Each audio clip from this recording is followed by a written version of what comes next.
Hello, hello. Today is September 26, 2023. This is SIG Node weekly meeting. Welcome, everybody. We have very long agenda today. Let's jump right into it. First is Philippe.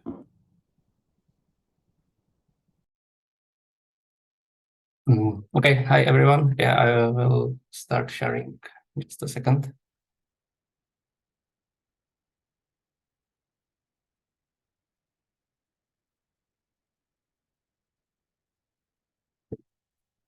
Okay, can you see my screen? Yes. Okay. So I'll first give an introduction into the problem we are trying to solve here, and then I will showcase the solution and ask for question or ask for your opinion. So today the state of the node draining is that we have this like top-down approach where you usually run kubectl drain, or if you have some other tool, or for example, some node autoscaler or something, you can have other options as well. But we just we have this top-down approach where we ask all the pods to be evicted, and like without any regard for the underlying application. So we just hope that the pods get evicted and we can do drain successfully and remove all the pods. Unfortunately, this does not work in every case. We have also PDBs, and some applications may wish to stop the drain and block it under some circumstances. And some applications live with the disruption but are not happy about it, which you can also see.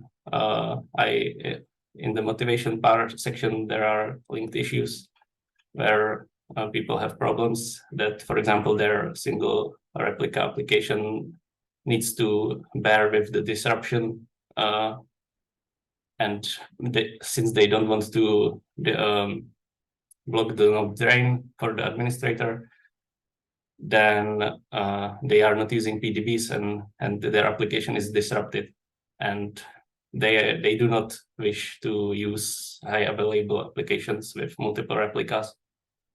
And for applications that do not want to be disrupted, they use the PDB and they hard block the eviction. So they leave the decision up to the admin to actually, so the admin will first try the eviction. We are talking about the eviction by the drain, kubectl drain, which uses API initiated eviction. And if the admin sees that not all pods are evicted, then it has to dig down into the application to see if it can disrupt the application, even though the PDB is specified, which is a manual process, and we would like to avoid that. So with this in mind, we had some discussions in the background, and we are proposing to have a new process for the kubectl drain or any like type of drain, and this we would like to be this more declarative and give more control to the application. So we are proposing to create a new API called node maintenance, which would usually target a node. Like for now, we have just this simple API where you specify a node which you want to drain, specify a reason, and I will talk about the status later. But usually you start drain as usual, you mark the node unschedulable, and then you create the node maintenance object. We would like to implement this in kubectl drain first, and other like drainers can implement this as well. By creating this object, this will get picked up by the node maintenance controller, which will, according to the node maintenance object, will select number of pods which are on that node, and will set a new condition called targeted by node maintenance on each pod in this node, and then it is up to the application. We would like to first start with deployment controller, and the application can decide how to delete these pods from the node or how to move them. So in case of a deployment controller, we have a max search field. This controller could actually create a new pod on another node, and once these pods become available, then it would delete through replica set. It would delete the pods that are on the maintain node. And the advantage is that we can use the wish of the application, which specifies the max search, how many search pods we want to create. So this can work also for single replica application, for example. And once that is done, the kubectl drain would work as normal. But this time, if we see the support for the node maintenance objects in the cluster, we will try not to evict the pods which are supporting the search, and we will evict or delete the pods as usual. And so this is the proposal. And also one of the advantages is that we can add other features in the future. So for example, if we would like to, this node maintenance controller could, for example, in the future select also pods of daemon sets, or according to some priority schedule or some priority list, and we could do like gradually remove the pods according to the user's wishes. How does kubectl drain know how long it has to wait for the controller to do its thing? Like, for example, create search pods and remove pods and so on. So in this scenario, we would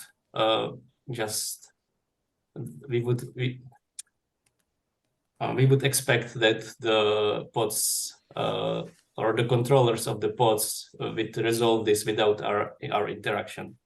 I suppose later we can add some flags to modify this behavior, but it would be up to the application first. So you'll wait for some time, or how will you know that the application is done, basically, before you proceed to the next steps where you say, okay, filtering mirror pods and pods of workloads that support search? So when do you go to that stage in the process? At first, like the drain would work same as today, but we would skip these search pods. So we would just in parallel evict other pods which are not covered by max search.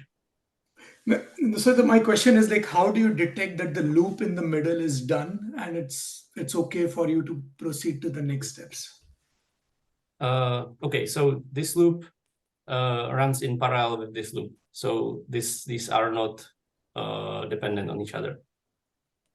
And we also have the status, which would be resolved by the node maintenance controller, which would track the targeted pods which have the condition, and the admin could actually query these node maintenance objects and see how many pods are remaining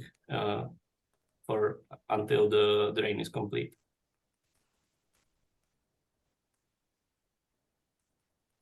Okay.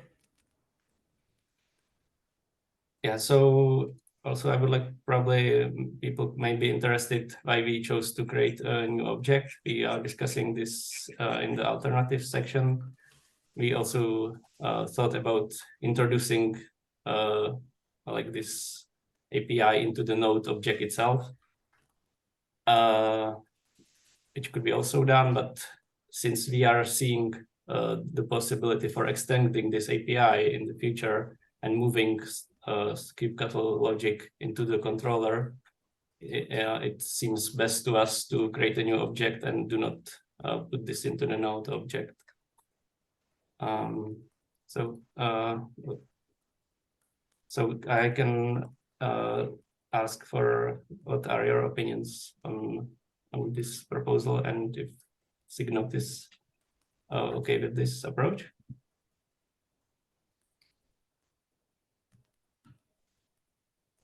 I had a quick question. Does each controller need to integrate with this? Like, for example, let's say I'm building my own controller that manages pods, not a deployment or daemon set or something like that. How would I integrate with this? Do I need to integrate with it, or what if I'm just creating bare pods or something like that? Yes. Like, you do not need to integrate with this, but you will not get the benefits of that. And we are also proposing that. We are also proposing to create a search API, which could have this shape or another. It was not discussed yet, but this could mean that other like CRDs could implement this API and advertise if they support the search, and they could actually migrate or delete the pods themselves. And there is this. But if the controller did not integrate with that, would it just kind of perform like it is today, where it just uses termination grace period and just kills the pods there? Yeah, or it would behave the same as today. So that means the kubectl drain would try to evict the pods, and if you are covered by a PDB, it would not evict the pods. Yeah, with this process, we are also like proposing to make small changes to the disruption controller and to change the counting of the PDBs. So these applications which are supporting the search would actually, the PDB would also could cover the search pods, which is not possible today. I have a couple questions. What's the proposed RBAC model for creating node maintenance resources, and is there anything you're proposing to do to expand this API to do things like only these numbers of concurrent nodes can be under upgrade, or only nodes in a single zone can be upgraded, no parallel zone upgrade, no parallel zone maintenance? One thing that just maybe that the RBAC question is probably my first question, like and then the second then afterwards was like, what's the life cycle of this resource? When is it purged? How is it garbage collected?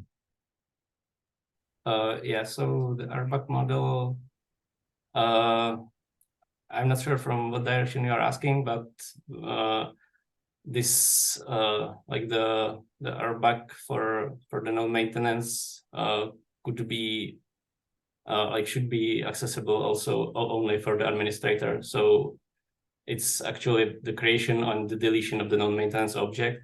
And since we are putting the maintenance condition on each pod, only the controllers which would like to support the search only have to check their pods, so they don't need to watch for the node maintenance. But this also means that some other processes or controllers that want to detect the node maintenance can get RBAC for node maintenance and can observe it and can react to this in a way they desire. I guess today, if I want to call kube control drain node, I need privileges to get that node resource, change the schedulable attribute of that node resource, and then I need privileges to delete all pods, probably independent of a node. Like, we have no way, to my knowledge right now, on an RBAC level to restrict my delete pods rights to just pods on that node and that node only. I'm curious then, in order to have privileges to create a node maintenance record, that's kind of like an indirect privilege escalation action today. So would we map that traditionally to you if you can create a node maintenance resource, it means you should have read writes on nodes, and then you should have delete writes on all pods in a cluster?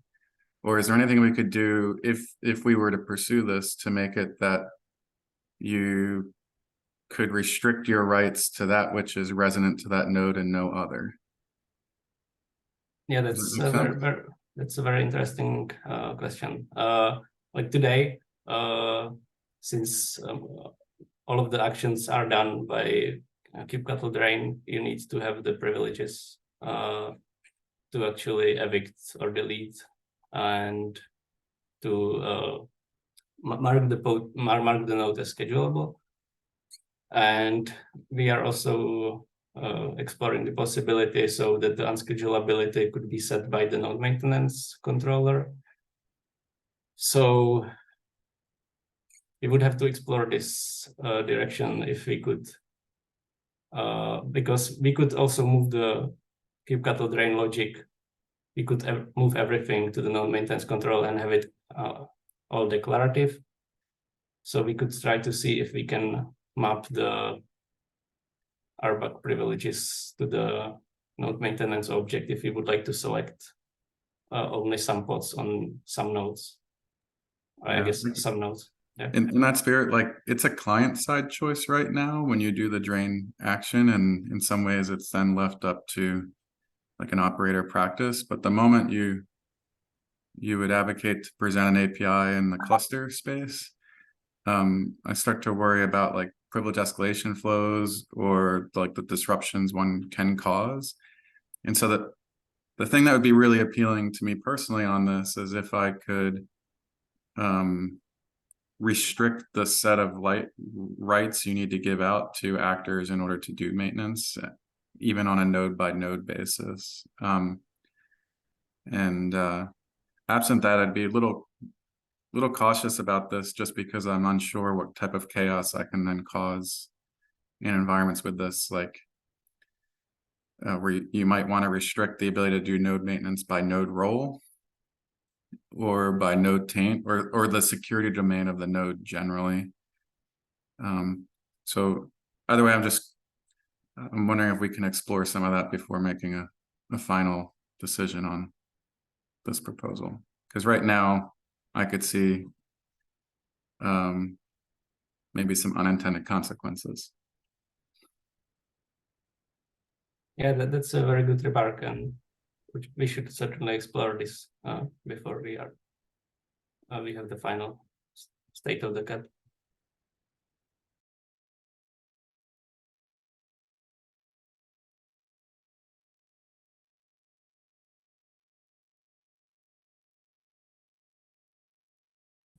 Yeah, in interest of time, unless there is any other immediate questions, we can move forward. As I said, there are many agenda items today. So next items, I guess, review the cap as it's written. Yeah, so I just want to add that that it seems that nobody had many big objections against this API. So I would like to ask people to do to do some reviews if they have time. And we will also be bringing this to other SIGs, SIG apps, and SIG CLI and SIG scheduling to ask for the feedback. So this is work in progress, and it's still a way to go. Thank you. My only comment, I think my objection is a little stronger in the sense that maybe a follow-on activity is to like see what, if we introduce this API, what is the least restrictive RBACs we can do, and that'd be an argument for this API. I worry about the presence of this API causing very bad potential actions in clusters if I can't restrict the creation of these node maintenance resources, or what happens if they're acted on concurrently, and so maybe one thing to think through is like, could you do some activity to like intersect this API with the node restriction plugin that we have today? Or just generally around the idea of like treating this as a way of like doing scoped RBAC interaction. Yeah, I will certainly look into that and we'll update the cap. Yeah, another thing is whether node itself can put itself into maintenance. For instance, for graceful termination based on like it can be implemented for spot instances and such. So if graceful termination is configured, do you want to follow the same approach and node put itself into maintenance? But then it will be even scarier when node itself can, yeah, it will be interesting.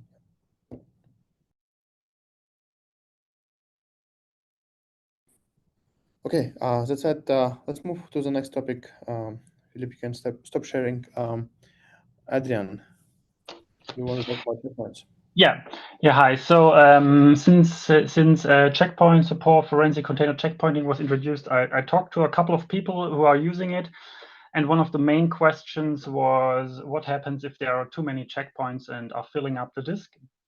And so, based on this discussion, I made the pull request linked here in the document, and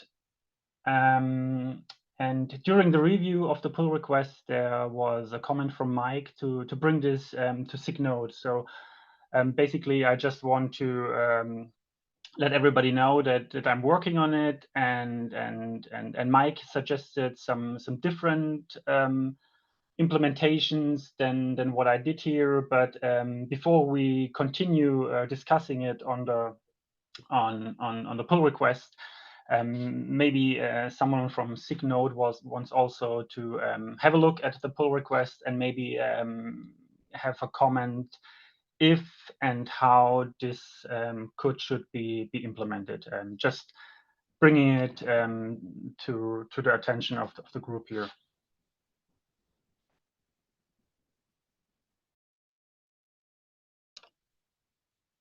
I guess we don't need to discuss it in details here, just when we see how full the agenda is. But if anyone wants to look at it, please take a look at the pull request and maybe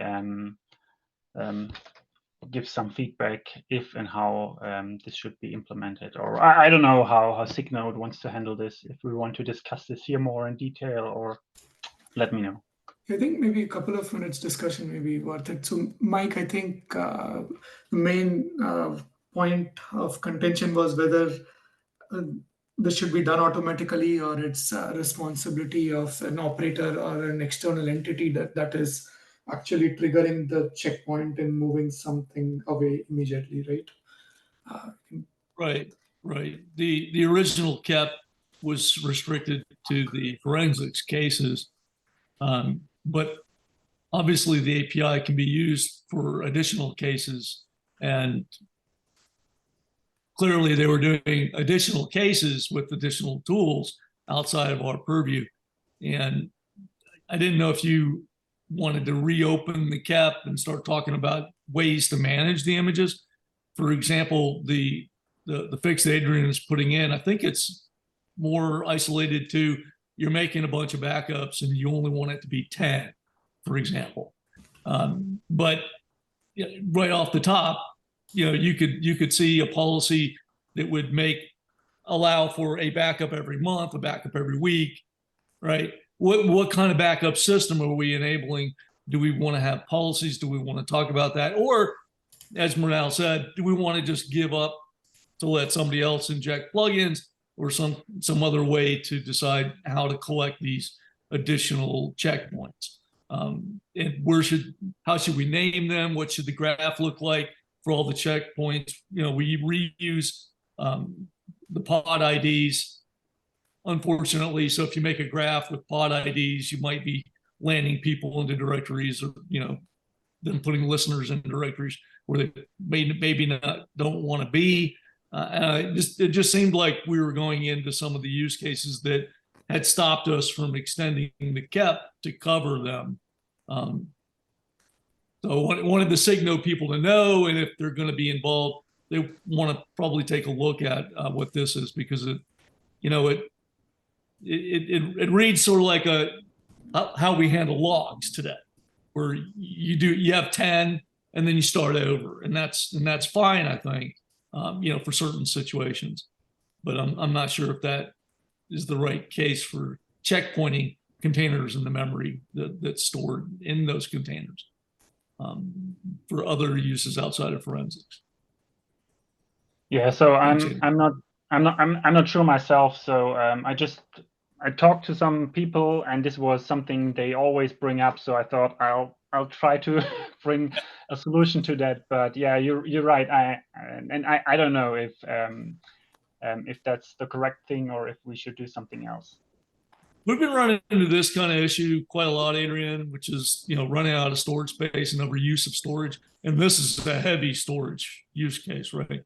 It might be more apt for us to be able to point to another drive where we're storing these checkpoints. And maybe that's a secure drive, for example, right? And that's the kind of thing I would expect to come out of the KEP discussions.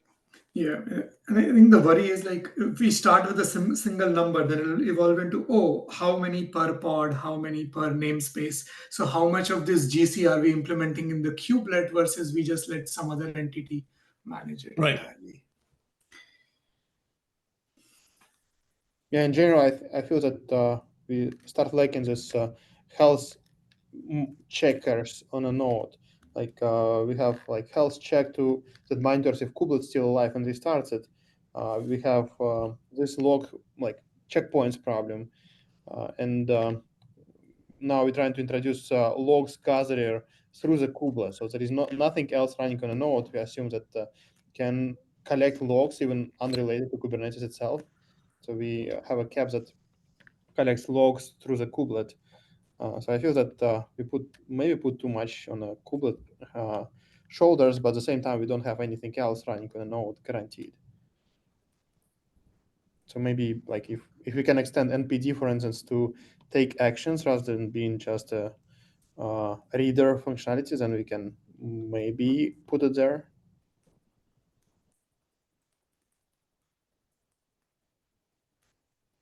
Can you post that comment to, yeah, thanks. Okay, I will comment on that.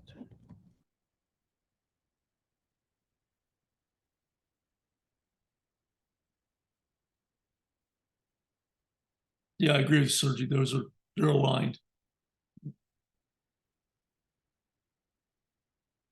The other thing, Adrian, I wanted you to consider is if you're running out of space, we should probably be using diffs or a layer FS instead of just making a copy of the container each time.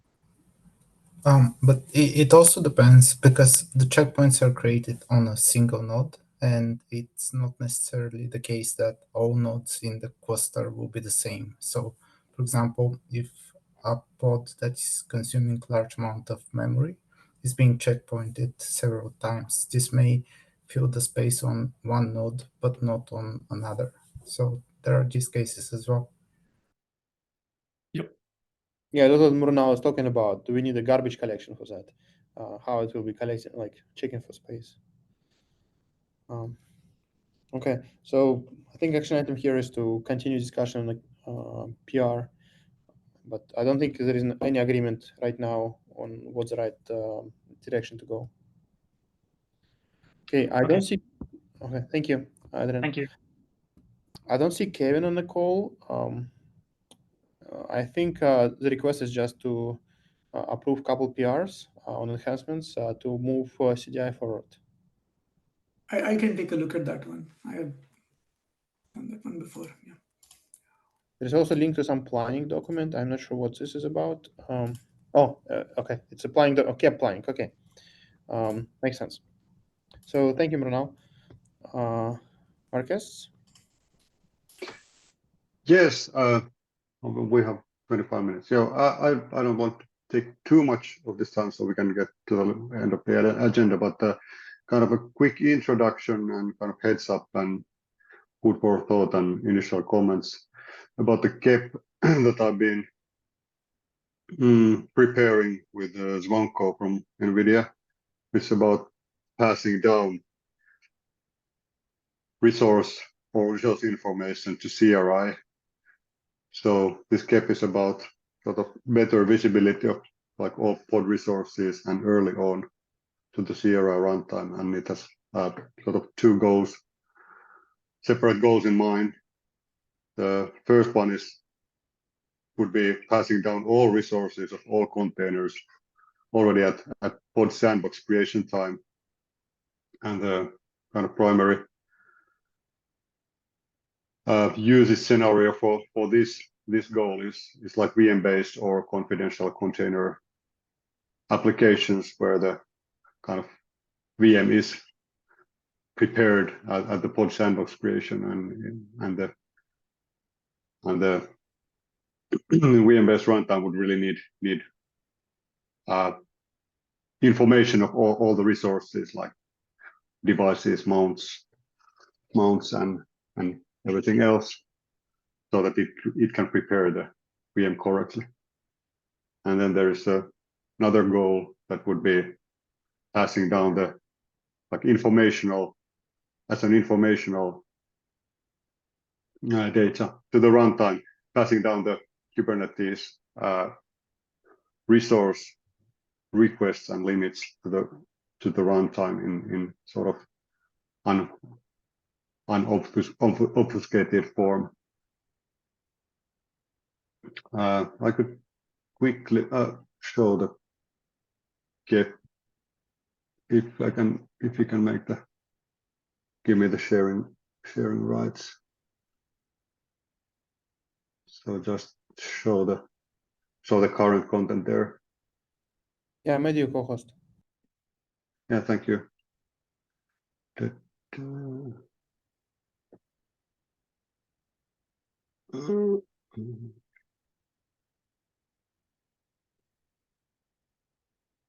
where do I find this?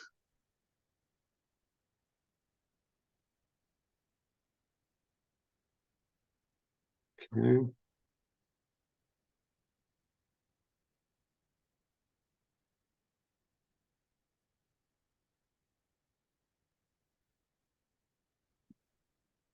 Okay, do you now see anything? Yep. Yeah. So yeah, this is the current Kepi in its current state, like early work in progress. But basically, the summary is about this kind of two changes that we would like to do. So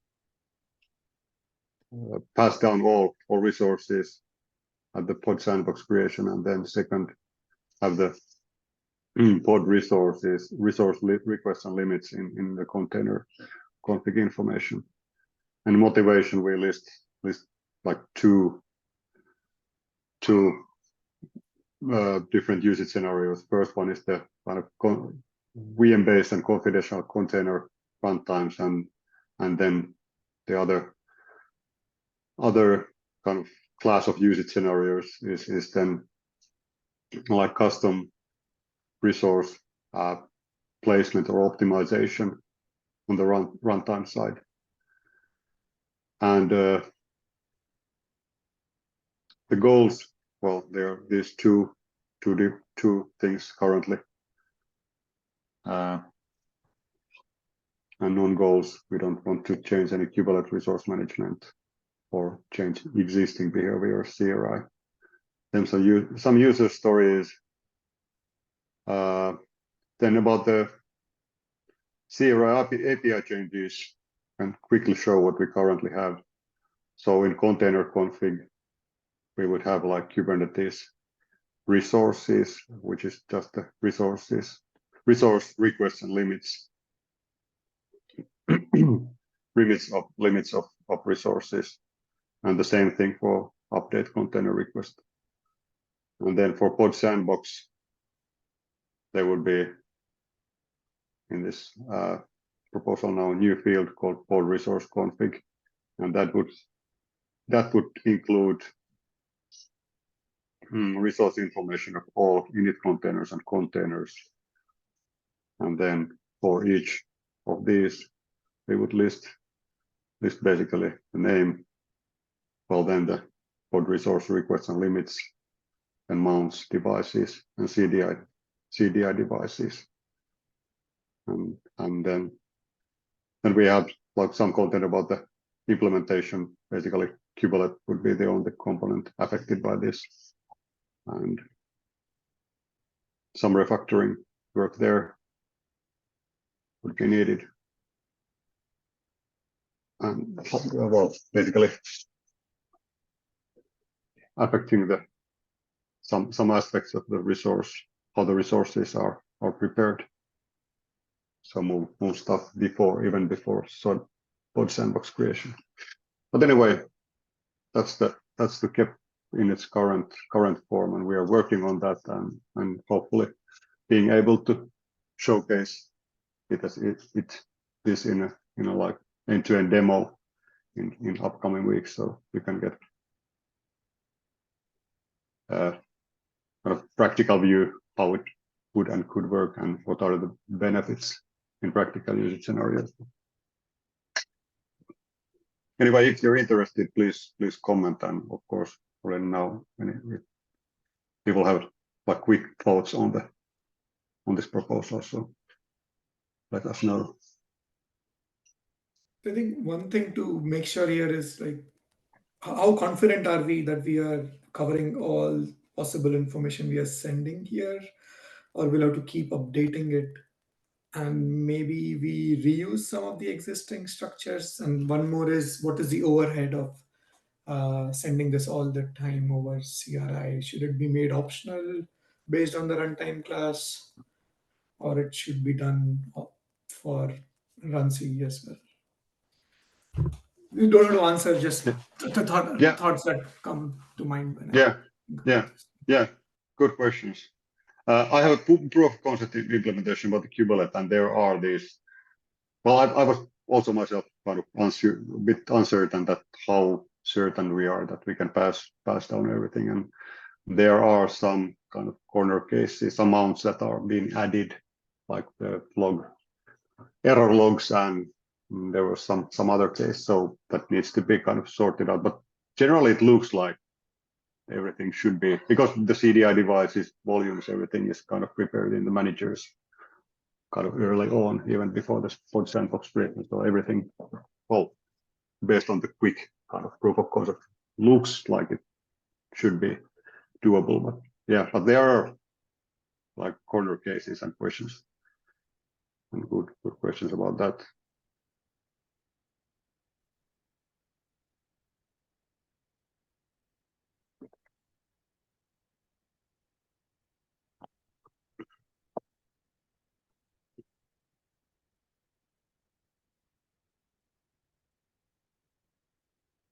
But anyway, this was a quick intro, and we'll come back to this when we have more flesh on the implementation side, and like better understanding ourselves how it would look like actually in practice.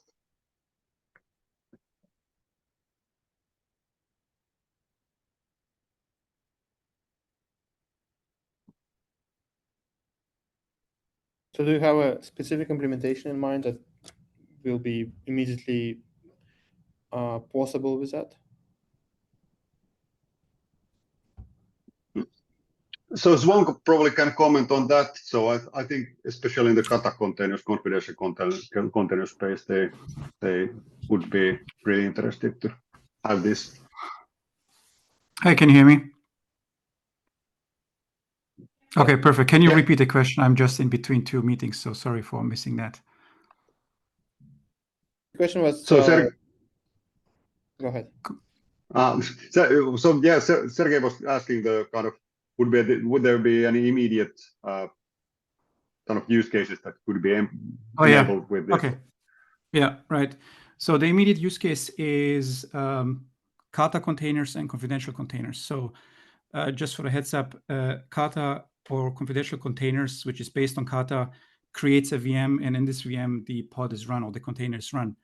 So for now, what we're doing is hot plugging all the devices that are coming in, not at the sandbox creation time, but at the container creation time.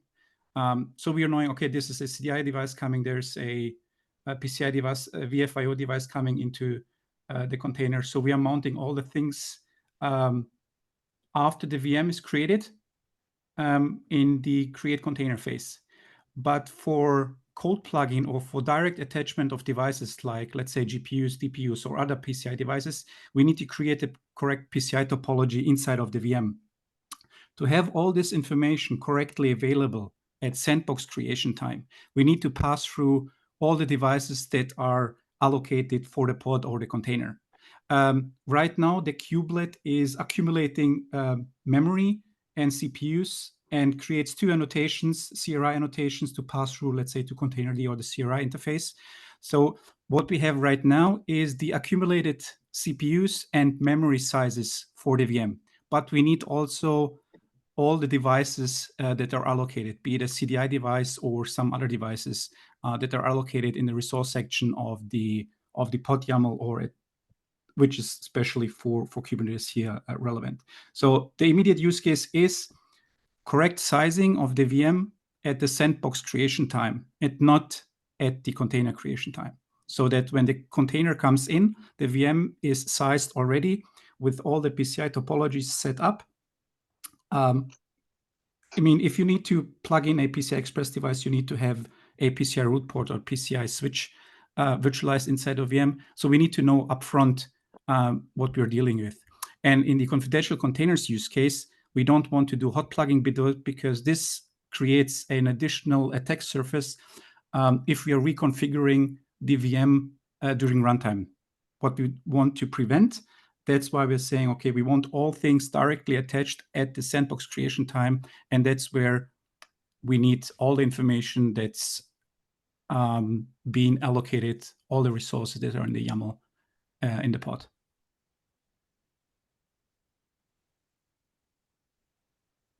And today, do you just query kubelet about this pod, or? Today, what we're doing is what I'm doing is I'm creating CDI annotations, and we have a forked containerd. So this forked containerd is reading the CDI annotations and creating at sandbox creation time the right PCI Express topology. But we would like to see that it's coming like officially from the Kubernetes, the CRI, and not a hacked containerd. So that's how we're doing it right now. CDI annotations, but this also only works if we have CDI devices, but we want to extend this interface that we can use like all the resources that are allocated by the pod, be it storage, be it PCI Express devices, be it VFIO devices, or something else that we are passing through, so that we can size the VM correctly. And one restriction we are going maybe to make in the cap is for the beginning that we are only supporting devices, or as a start, that we are only going to support devices that can be described by a CDI. So it would be easier for the cap to have a version which is working, because as Marcus said, there are a lot of corner cases that we cannot cover immediately. So I think to get to the question of Mrunal, if the interface is going to be extended or not, depends on if we, let's say, can say as a community that all the devices that are going to allocate it can be described as CDI, then I don't think that we need to extend interface, because if we understand CDI, we can all pass through all the CDI devices. But if CDI is not the right tool to describe all resources or all devices that are going to be passed for the container, then we might need to extend the interface. So what we're currently doing is looking at all the use cases that we can find, and people are commenting on various PRs in Kata, confidential containers, and on the cap, so that we get a full big picture of all devices that we need to pass through the CRI. Thanks, Zonko. That makes sense. And I would actually like to add a few more things. So right now, like most of the Kata implementation and similar other VM-based implementations are based on the idea of hot plug. But like down the line, when the TDX VMs will be more, well, I would say more mainstream, the problem is what those VMs are static after creation. So you cannot really hot plug anything afterwards. So at the time when they are creating the sandbox, we need to pass everything what is going to be used there, like approximate amount of, detailed information about resources, detailed information about what volume mounts, devices, and so on.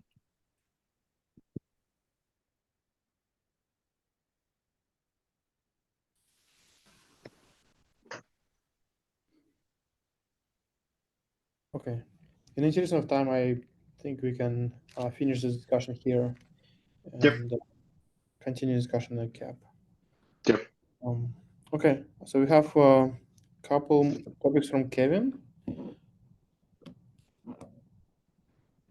Is Kevin online? Hey, Kevin, do you want to talk about your topics?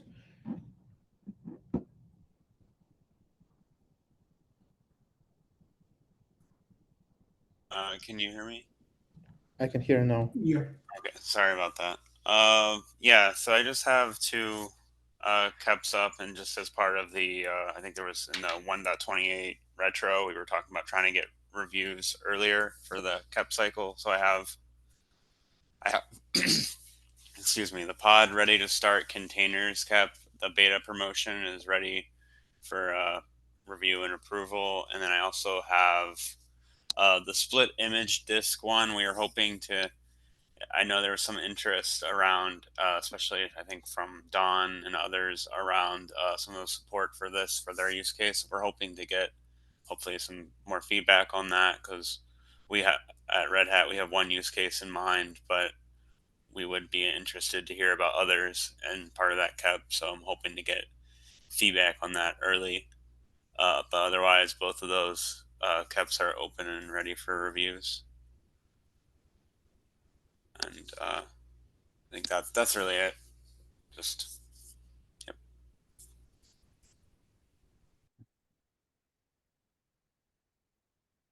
Thank you. Yeah, and also in the planning document, we decided on reviewers. You can ping those people as well, whoever we decided on. And finally, we have Rob and Katarzyna. Do we have any of you? They may not hear. I add there since they are ping us, right? So that's why I added there. This is basically they just want to ask for review, same as the previous one. Yeah, I think for this Pick cap, up us here. yeah, for this cap, we need to make a very important decision, like what's the shape of API we're going forward with, and whether we want to reuse pod resources API. And once this decision is made, everything else is just mechanics. So yeah.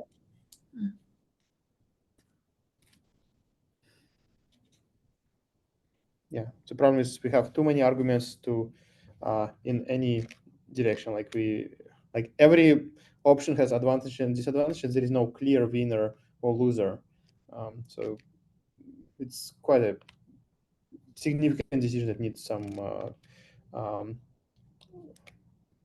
mean, we need to just not like toss a coin, but like commit on something altogether.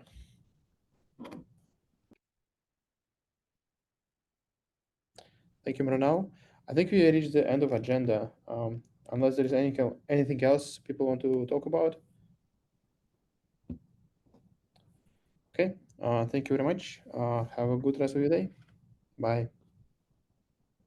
Bye. Thank you.